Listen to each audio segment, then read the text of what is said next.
What is going on, everybody? Welcome back to the Phoenix channel. Today is Sunday, September 15th. Beautiful day here in Phoenix. I hope everybody had a great weekend. Today I want to get into a little bit of the fun with EOS and the governance and want to weigh in on this. So I know it's been a pretty big topic in the Gang channel. Shout out to the Crypto Type and Imagining Tech for kind of leading the way on this discussion stuff, in my opinion. Cypherglass has certainly also led the way, but yeah, we've seen a lot of videos from people in the gang also getting a lot of coverage on this stuff and having and being forthcoming on a kind of a sensitive topic, I think, originally. And now you're seeing more people, I think, get the courage to talk about this more. So I think what I'm more alluding to is this challenge I think we have as a community where we're looking at who's running the network, who's producing the blocks, and who's getting the rewards, and the long-term needs of something like EOS from a block producer standpoint. And these two groups being block producers who create tools and block producers who are more like profiteers who return a significant amount of reward back to the users, and how those two groups can coexist, and how do you create alignment of incentives to help facilitate that. And right now in the network, we have a system that is heavily, I think, biased towards profiteers because there's no checks and balances in ensuring there's a role for the tool makers, right? And if you think about a city, um, you could run a city in two different ways, and the best cities probably do a little bit of both, right?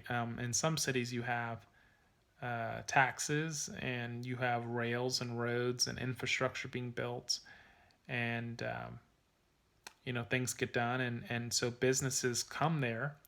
They come to build around the city because they love all the services and infrastructure that are there, and they recognize that there's a manageable amount of taxes levied on them as users or as consumers or as citizens of that area. And you have other cities who believe in very little taxes. They tax very little, but they have no infrastructure. Their roads are shitty. They probably have dirt roads. The water may not even be clean, may not be trustworthy. There's no there's no real system there to speak of. So things are very cheap. You can buy cheap land, but in terms of building out a metropolis, it's not possible there because the infrastructure isn't there. So I guess my whole point, to kind of bring it back to EOS, is I think that's the situation you have. That's the problem you have right now, is that you have profiteers running the city, which is EOS, as land, as digital land. And in that space, there's some good things that happen. Certainly more of the Wild West. Can you trust the governance or government? Well, I don't know.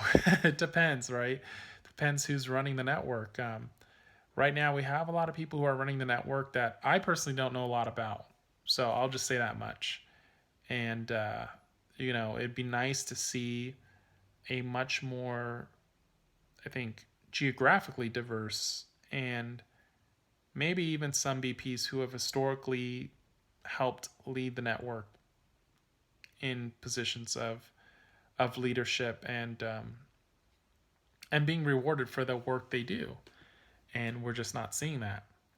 So that's kind of an issue, guys. And Brendon Bloomer actually weighed in on this today, of all people. And he mentions here, quote, "We follow discussions on EOS network evolution closely and are aligned with our peers in maximizing network security, performance, and capabilities. We are planning next steps carefully with a global set of sensitivities in mind and a goal of healthy participation at heart. So what I end quote. So what I read there, guys, is first part of his sentence.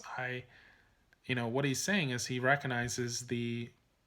I think he's recognizing the issues, right, and need to balance both, security and performance, but also keeping in mind, who's in power now in terms of BPs, and also the fact that a lot of the token holders of EOS are not in the United States, are not in the West, are not in the West, right? They're in the East. So a lot of BPs in the West complain, I think, about BPs in the East basically holding control of the network, but a lot of that is due to just where the tokens are held, and they are held in the East because tokens really weren't allowed to be purchased in the West. And you haven't seen a lot of interest or knowledge about EOS here on the West Coast, or I should say, not on the West Coast, on the western part of the globe. So that may not change for a while. And so his second part, though, is rather interesting. And so he talks about healthy participation at heart. And so what I get from that is it kind of goes back to maybe Dan Larimer's article, in which he suggests a number of different competitions for BPs. And it's something we've talked about on this channel quite a bit. And I think you might actually see something like that with EOS. Although I think the challenge is going to still be regulations. So I'm almost kind of curious to see if they've received some type of regulatory approval, or if they just feel like it's okay for them to move forward and participate in a more active role in terms of governance. What I'm reading specifically is something more akin to a role where BPs themselves demonstrate technical competence for improving the network, in terms of improving its scalability, in terms of maximizing security in some ways. All right, there may be different competitions for that. How that's done, that's what we're going to have to see. But if they do it right, remember that Block.one, I think they control like 10% of the network stake. So if they're able to they're able to send those to a proxy, and the proxy is made up of a contract that has contests in mind to demonstrate, to allow BPs to demonstrate, but not guarantee them, the ability to get awarded tokens, and therefore have a better chance of producing blocks in the network, because 10% is a pretty good stake. You could see more block producers participate, including domestic block producers that we haven't seen as of late. So that would be pretty neat, because it's not based on essentially popularity or vote buying. It's based on technical competence of some kind. And that's a form of participation. It's healthy participation. And it does address the sensitivity part, because it's not based on geographic regions, although it doesn't exclude anybody either. So I think that's the way, that might be something we see here, guys. And I'm kind of curious to see what you all think about that. Do you think that's the direction they would be going in here? You could see also voice being a part of that, maybe encouraging and maybe having a contest for BPs to bring about as many users as possible on voice. You could see something like that. You could see a number of different participation competitions possible, and maybe it changes, right, over a period of time. So there's a constant challenge for BPs to actively improve the network.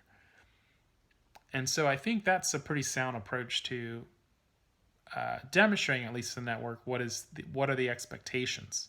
Now, will that stop a lot of what we're seeing or mitigate it totally? I don't know. And so another one of my concerns, even though it's not fun to talk about, is this whole vote buying scheme that we're seeing, do you guys think, in your opinion, is that something that is a long term type of attack vector for EOS by a state actor? Because you have to think, if a state actor really wanted to destroy EOS, or, yeah, say delegated proof of stake systems,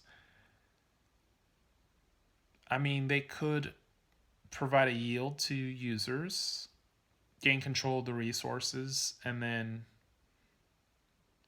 flood the network or spam the network in some way, congest the network in some way. Now, it's not an issue now because we don't have popular dApps on EOS, but is the way Rex is set up, is that an issue? I did pose this question in the voice channel, and a number of people responded, and I think the best response that did come in was that as long as dApp developers in particular reserve the resources needed for their users, then it's not theoretically possible for someone to attack the network by spamming it, which is true. So I think there was a good lesson learned in this recent attack on the network with this game EOS Play, for those that heard of that. But there is another form of attack, which would just be an outright buying of the tokens themselves. And if the tokens are bought by a state actor, and enough tokens are bought, and they control those tokens, they could basically just put in their own block producers and control the network that way. And we know that a lot of countries have a very long-term view on things. So, I'm kind of curious to see how, as a community, or what as a community, we think about that, and what are the solutions to solve the issues. I don't think it's going to be one silver bullet that solves the issues, but I think we need to start thinking more in that way. And it has to go beyond just this voting issue, because even if the voting issue is solved, and let's say you have these competitions in some way, if you still have a component of popular vote,